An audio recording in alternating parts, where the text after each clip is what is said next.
तो मैं विवेक एक बार फिर से अपने YouTube channel stock trading technique पर आपका हार्दिक स्वागत करता हूं। दोस्तों, अगर आपने मेरी कल की अपलोडेड वीडियो जो निफ्टी 50 और बैंक निफ्टी के ऊपर मैंने आपके साथ शेयर की थी और साथ में बैंक निफ्टी के कुछ कंपोनेंट्स भी थे, अगर आज के ट्रेडिंग सेशन में उसको आपने चलती मार्केट में एनालाइज किया होगा तो रिजल्ट्स आपको मिल गए होंगे और बहुत अच्छे रिजल्ट्स आपको मिले होंगे। तो चलिए, उस वीडियो का लिंक तो नीचे मैं डिस्क्रिप्शन बॉक्स में दे रहा हूं, आप उस वीडियो को देख के आज की मार्केट के साथ उसको कंपेयर कर सकते हैं और कल के दिन के लिए यानी 28 अगस्त के लिए क्या पॉसिबिलिटीज फिर से बनती हैं, चलिए एक बार उसको फिर से एनालाइज करें। मैंने निफ्टी 50 इंडेक्स का चार्ट आपके सामने लगाया है और अगर आज के आप ट्रेडिंग सेशन को देखेंगे तो जब मैं ये वीडियो तकरीबन 7:05 पे रिकॉर्ड कर रहा हूं तो निफ्टी 50 फ्यूचर्स का जो सितंबर का इंडेक्स है वो तकरीबन हम ये कह सकते हैं कि 605 के आसपास ट्रेड कर रहा है। 11605 के हाई लगाया है इसने 11657 का। तो कल के लिए क्या पॉसिबिलिटीज बनती है, जैसे कि आज फेड ने कुछ अनाउंसमेंट्स भी करनी है और कैसी उसमें से अनाउंसमेंट से कैसे रिजल्ट निकलते हैं और कल के दिन में कैसा बिहेवियर रहता है, अगर उसको एक बार देखें तो कल के दिन में 11550 का एक लेवल है जो निफ्टी ने बड़े अच्छे वॉल्यूम्स के साथ क्रॉस किया आज के दिन में। अब यही जो प्राइस है ये इसके सपोर्ट का काम करेगा। पहले ये रेजिस्टेंस का काम कर रहा था, अब ये सपोर्ट का काम करेगा।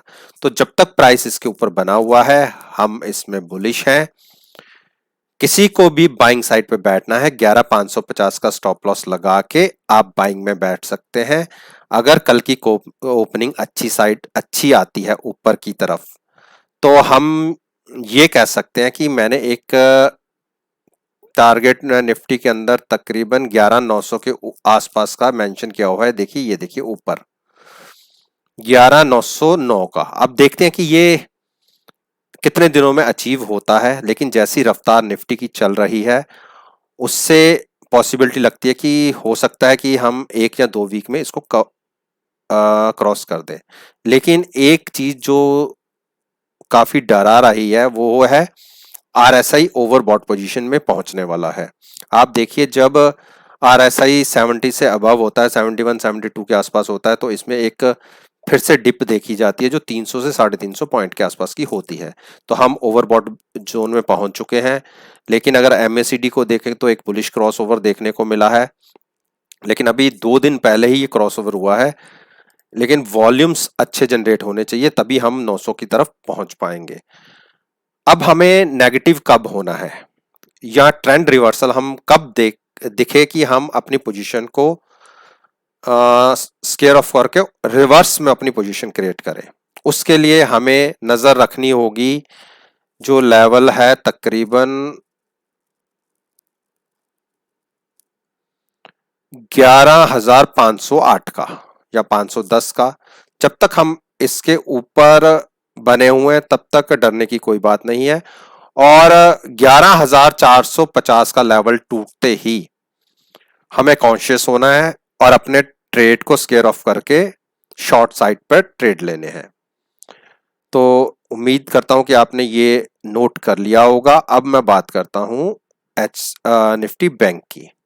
निफ्टी बैंक ने बिल्कुल मेरे हिसाब से ही जो मैंने अपनी पिछली वीडियोस में बोला था कि निफ्टी बैंक 23800 के लिए तरफ जा सकता है। अगर आप मेरी पिछले 3 से 4 दिन की वीडियोस देखेंगे, जब ये रैली शुरू भी नहीं हुई थी, मैंने आपको कहा था कि जहां हमने 22400 का प्राइस क्रॉस किया हम एक बड़े मूव ऊपर की तरफ बैंक निफ्टी में देखेंगे और वो देखने को मिली भी। हाँ, अभी 23900 को छूने में हम तकरीबन 150 पॉइंट नीचे रह गए, लेकिन मोरलेस हम 100-125 पॉइंट छोड़ दे तो हमने अपने टारगेट्स अचीव किए हैं। रोज नए हमें हाइज देखने को मिले। अब मैं आपको ये बताना चाहता हूं कि जैसे ही हम 23900 के आसपास पहुंच जाएंगे ये एक बड़े रेजिस्टेंस का काम करेगा। हो सकता है कि यहां से एक सेलिंग देखने को मिले और हम नीचे दोबारा से तकरीबन ये कह सकते हैं कि 22,800 की तरफ फिर से आए। जैसे आप अपर पिछले ये कर्व्स देखेंगे तो जैसे ऊपर जाती है उसके बाद एक डाउन ट्रेंड देखा जाता है, फिर ऊपर जाता है, फिर डाउन ट्रेंड देखा जाता है। और मैंने यहां से जब से ये ट्रेंड लाइन मैंने ड्रॉ किया, देखिए इस ट्रेंड लाइन को ब्रेक नहीं किया। ये कर्व्स देखिए, और पॉसिबिलिटी है कि हम जब इस कर्व के पास पहुंचे तो एक वहां से फिर से डाउन ट्रेंड देखने को मिले, और ये कंटिन्यू होगा तकरीबन नीचे की तरफ, हम कह सकते हैं 22,400 से 500 की तरफ। तो वहां से हम फिर 1500 पॉइंट की तरफ नीचे की तरफ आ सकते हैं। अगर हम किसी कारणवश इस ट्रेंड लाइन को क्रॉस करके ऊपर चले गए और सस्टेन हमने करना शुरू कर दिया, तो आप यहां से तकरीबन ये मान के चलिए कि 1500 पॉइंट की रैली के लिए आप तैयार हो जाइए। 1500 नहीं तो 23,900 से 1100 पॉइंट की रैली बहुत तेजी से आपको देखने को मिलेगी, और ये एक 200 दिन का एक्सपोनेंशियल मूविंग एवरेज भी है। तो आपने ये टारगेट्स भी नोट कर लिए होंगे। अब हम बात कर लेते हैं इसके कुछ जो कंपोनेंट्स है। पहला है कोटक महिंद्रा बैंक, जिसने आप यहाँ देखिए एमएसीडी में एक बुलिश क्रॉसओवर मिला हमें, और जैसे ही बुलिश क्रॉसओवर मिला प्राइस ने देखिए क्या मूव दिखाया ऊपर की तरफ, और जो मैंने टारगेट्स दिए थे 1400 के वो भी ब्रेक हुए। उसके ऊपर एक अच्छी बड़ी कैंडल तकरीबन 40 पॉइंट और ऊपर की बनी। आज के दिन में हमें डिक्लाइन देखने को मिला, लेकिन जब तक प्राइस 1400 के ऊपर है हमें घबराने की जरूरत नहीं है। आप कोई एग्रेसिव ट्रेडर है जो ट्रेड बाइंग साइड पे लेना चाहता है, आज का जो ओपनिंग प्राइस है 440 1440, उसके ऊपर एक बार प्राइस जाने दीजिए, और कंटिन्यूस अगर ट्रेड होता रहता है तो आप मात्र 15 रुपए का स्टॉप लॉस लगा के आप बाइंग साइड पे बैठिए। ऊपर के टारगेट्स मैं आपको बताता हूं, ये मैंने मेंशन किए हुए हैं। 1520 तक के टारगेट आपको देखने को मिल जाएंगे। शॉर्ट व्यू आप तभी लीजिएगा जब किसी कारणवश 1400 को ब्रेक करता है, वहां पे आप सोचना शुरू कर दिया। और अगर किसी कारणवश 1385 ब्रेक हो जाता है तो आप शॉर्ट में बैठ सकते हैं। टारगेट होगा 1360, 1340 और 1300 के। 1300 के टारगेट काफी नीचे के हैं, लेकिन आने को कुछ भी हो सकता है। अब मैं बात करता हूं इंडस बैंक। इंडस बैंक ने पिछले 2 दिन से अच्छी बड़ी मूव दिखाई है। अगर आप इसको देखेंगे तो आप कैंडल्स देखिए, 4 कैंडल्स में ही इसने तकरीबन आप ये मानिए 100 पॉइंट की जर्नी कंप्लीट कर दी। 620 का एक टारगेट ऊपर की तरफ अचीव हुआ, और ये इसका तकरीबन पिछले 5 से 6 महीने का हाई भी है। अब नजर रखनी होगी 670 के ऊपर। कल अगर ये प्राइस 620 के ऊपर ओपन होता है और कंटिन्यूस ट्रेड करना शुरू करता है तो आप 605 का स्टॉप लॉस लगा के बाइंग में बैठिए, टारगेट 670 के लिए। और प्राइस अगर 578 क्रॉस करके नीचे आता है, आज के क्लोजिंग से तकरीबन 25 रुपए नीचे की बात कर रहा हूं मैं, 25 से 30 रुपए की, अगर 575 क्रॉस कर देता है नीचे की तरफ, उस केस में आप 577 का स्टॉप लॉस लगा के शॉर्ट कर सकते हैं। टारगेट होगा 545, और किसी कारणवश और सेलिंग देखने को मिलती है तो हम 518 अगर हमारा ब्रेक हुआ तो फिर ये डाउन ट्रेंड में चला जाएगा। उसी के अकॉर्डिंगली अपनी पोजीशंस को आप देखिएगा। तो एचडीएफसी बैंक पिछले 4 दिन से एक बेरिश ट्रेंड में है। बेरिश नहीं तो एक कंसोलिडेट कर रहा है। अब ये देखना चाहता है कि इसको किस तरफ की मूव लेनी है, क्योंकि डोजी इतनी बड़ी 4 दिन की एक रैली के बाद एक डोजी पैटर्न क्रिएट हुआ, अभी कंफर्मेशन नहीं मिली है सेलिंग साइड की। आज थोड़ी सी सेलिंग देखने को मिली है, लेकिन अगर प्राइस 1090 ब्रेक कर देता है नीचे की तरफ तो हमें कंफर्मेशन मिल जाएंगी शॉर्ट साइड के। उस केस में आप 1060 के लिए शॉर्ट साइड में बैठ सकते हैं। बाइंग अपॉर्चुनिटी आप 1140 के ऊपर ही देखिएगा। एक बार हम इसके एमएसीडी को भी देख लेते हैं, लेकिन एमएसीडी ने एक अच्छा बड़ा क्रॉसओवर दिया है, लेकिन इसके अकॉर्डिंगली अभी इसमें वॉल्यूम्स नहीं बन रहे कि इसके प्राइस को ये ऊपर की तरफ ले जाए। एमएसीडी के अकॉर्डिंगली तो इसमें बुलिश ट्रेंड है, उस केस में आपको 1180 के टारगेट्स अचीव हो सकते हैं अगर प्राइस कल के दिन में 1130 के ऊपर ही ओपन होता है और कंटिन्यूस ट्रेड करना शुरू करता है, तो उस केस में आप 5 रुपए का स्टॉप लॉस नीचे का लगा के आप बाइंग में बैठिएगा। अब मैं बात करता हूं आईसीआईसीआई बैंक। आईसीआईसीआई बैंक में एक चीज बहुत अच्छी हुई है कि बुलिश क्रॉसओवर सभी बैंकिंग सेक्टर में देखने को मिला है। आप देखिए एक कंटिन्यूस अप ट्रेंड शुरू हुआ और उसी के कारणवश प्राइस ने एक अच्छा मोमेंटम अपसाइड की तरफ बनाया, और जो मैंने टारगेट 395 का मेंशन किया हुआ था कि यहाँ जाके इसको रेजिस्टेंस मिलेगी और यहाँ से एक रिजेक्शन देखी जा सकती है, वो आज देखने को भी मिली। प्राइस ने इसे टच किया और उसके बाद नीचे आके क्लोज किया। कल के दिन पे नजर रखिएगा, अगर 398 के ऊपर ओपन होते हैं और कंटिन्यूस ट्रेड करना शुरू करते हैं तो 396 का स्टॉप लॉस लगा के आप बाइंग में बैठिए। टारगेट्स तकरीबन 420 के हैं जो मैंने मेंशन किए हुए हैं। आप ये देखिए 420 के टारगेट्स के लिए भी आप प्ले कर सकते हैं। लेकिन अगर किसी कारणवश रिजेक्शंस देखने को मिलती है और हम 390 की से नीचे ट्रेड करना शुरू करते हैं तो उस केस में 380 के टारगेट बहुत इजीली और बहुत तेजी से आपको देखने को मिलेंगे। अगर 380 ब्रेक हुआ है तो हम 370 360 की तरफ भी जा सकते हैं। एक्सिस बैंक अच्छी वेटेज रखता है बैंक निफ्टी के अंदर, और जैसे ही बुलिश क्रॉसओवर इसमें हमें इंडिकेशन मिला, आप देखिए जो एक ट्रेंड लाइन थी उसको ब्रेक करके ऊपर क्रॉस हुआ, ऊपर की नई टेरिटरी में एंटर हुआ। अब इसको जो एक टारगेट मिलेगा वो 483 का है। 483 क्रॉस करने में से थोड़ी सी तकलीफ होगी, अगर इसके ऊपर चला जाता है तो फिर एक अच्छे रन के लिए तैयार हो जाएगा, अच्छे बड़े बुलिश ट्रेंड के लिए तैयार हो जाएगा। लेकिन क्लोजिंग बेसिस पे 483 क्रॉस होना चाहिए। कल की ओपनिंग अगर 475 के ऊपर आती है तो मात्र 3 से 4 रुपए का आप स्टॉप लॉस लगा के बाइंग में बैठिए। 483 के टारगेट्स तो सामने सामने ही है, 7 से 8 रुपए का अगर क्रॉस होता है तो लंबे टारगेट के लिए आप इसको कैरी कर सकते हैं। शॉर्ट हमें कब देखना है? अगर हम किसी कारणवश 458 को ब्रेक कर देते हैं नीचे की तरफ, ध्यान रखिएगा 452 का, 452 ब्रेक होते ही एक नेगेटिव टेरिटरी में चला जाएगा और उसके बाद आप शॉर्ट क्रिएट कर सकते हैं। अब बात करते हैं हम स्टेट बैंक ऑफ इंडिया। अच्छी बड़ी वेटेज रखता है बैंक निफ्टी के अंदर, और पिछले आप यहां देखिए एक बुलिश क्रॉसओवर, कितना जबरदस्त बुलिश क्रॉसओवर देखने को मिला, और हिस्टोग्राम का आप साइजेस देखिए कितने बड़े साइज देखने को मिले। अब यहां से ऐसा नहीं है कि इसमें बुल रन आ गया है, लेकिन अगर आप आरएसआई को इंडिकेटर को देखेंगे तो हम ओवरबॉट जोन में आ गए हैं एसबीआई के। कभी भी आप पीछे का सारा डाटा उठा के देखिए, यहाँ पे अगर जब हम 75 के आसपास आरएसआई पहुंचा तो एक करेक्शन देखने को मिला। पीछे और जाएंगे आप तो आप देखिए मैक्सिमम 75 76 के आसपास जब आरएसआई जाता है तो एक करेक्शन देखने को मिलता है, और हम यहाँ पे 72 तक आ गए हैं।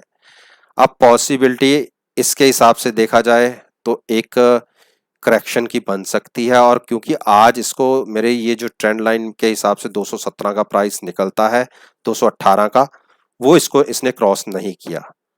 क्योंकि अगर इसने इसको क्रॉस नहीं किया तो हो सकता है यहाँ से इसको फिर से रिजेक्शन देखने को मिले और प्राइस एक बार फिर नीचे के डाउन ट्रेंड में आ जाए, और ये प्राइस नीचे तकरीबन 200 तक आ सकता है। जो आप देखिए ये डायग्राम बनते हैं उसके हिसाब से हम अब बिल्कुल अपसाइड पे आ गए हैं इसके अकॉर्डिंगली, और यहाँ से कंटिन्यू डाउन ट्रेंड हो सकता है।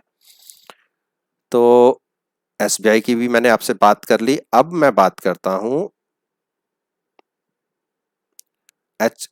कोटक बैंक की। कोटक बैंक के ऊपर बात नहीं करी। कोटक बैंक को अगर आप देखेंगे तो इसने एमएसीडी के अकॉर्डिंगली एक बुलिश क्रॉस ओवर दिया जब हम यहाँ से क्रॉस हुए, और इसमें मैं आपको एक